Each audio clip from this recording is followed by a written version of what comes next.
ဆောဗျာဟောတဲ့စကားအနှစ်ချုပ်ကပါလဲလို့ဆိုရင်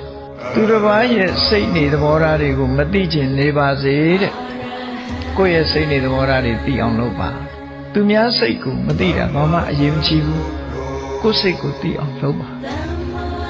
အဲ့တော့သိအောင်လုပ်ဆိုတာဘာလဲဘာတတိပဌာနာသုံးပါတတိပဌာန်တရား၄မျိုးဟောတဲ့ထဲမှာ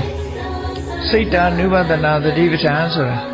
ကိုယ်စိတ်ကိုအကဲခတ်စောင့်ကြည့်လေ့ကျင့်တာကိုဆိုလိုတယ်ငါစိတ်လေးမှာလောဘတွေမကြမကြဖြစ်သလားဒေါသတွေမကြမကြဖြစ်သလားမောဟတွေမာနတွေတာမစ္စရိယတွေမကြမကြဖြစ်သလားကိုယ်တဏ္ဍာနဲ့မှာစိတ်အညစ်အကြေးတွေများနေသလားအညစ်အကြေးတွေရှိသလားဆိုတာရှိသလားမရှိဘူးလားဆိုတာကို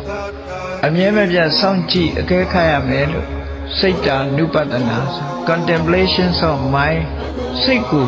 တတိနဲ့သမာဓိနဲ့စောင့်ကြည့်စောင့်ကြည့်ုံနဲ့အလုပ်ပြီးလာလို့ဆိုမပြီးဘူးစောင့်ကြည့်လိုက်တဲ့အခါဘာတွေ့အဖြေနှစ်ခုထွက်လာလိမ့်မယ်ငါစိတ်ဟာလောဘတွေနဲ့တွဲနေတယ်ဒေါသတွေနဲ့တွဲနေတယ်မောဟတွေဖြစ်တယ်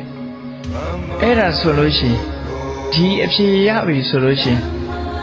ဒါတွေဖယ်ဖို့ကြိုးစားလိုက်တယ်အကယ်၍ငါစိတ်လေးဟာကောင်းတဲ့သဘာဝတရားတွေနဲ့သာရှိပြီးလောဘလည်းမဖြစ်ဘူးဒေါသလည်းမဖြစ်ဘူးမောဟလည်းမဖြစ်ဘူးကုသိုလ်တရားတွေပဲအဖြစ်များတယ်လို့အဖြစ်ထုတ်လို့ရှိရင်ဒီအခြေအနေတစ်ခုမပြတ်ပြားစေပဲရှေ့ဆက်ပြီးတော့တရားအထုတ်လို့ဒီလိုဆိုလို့တယ်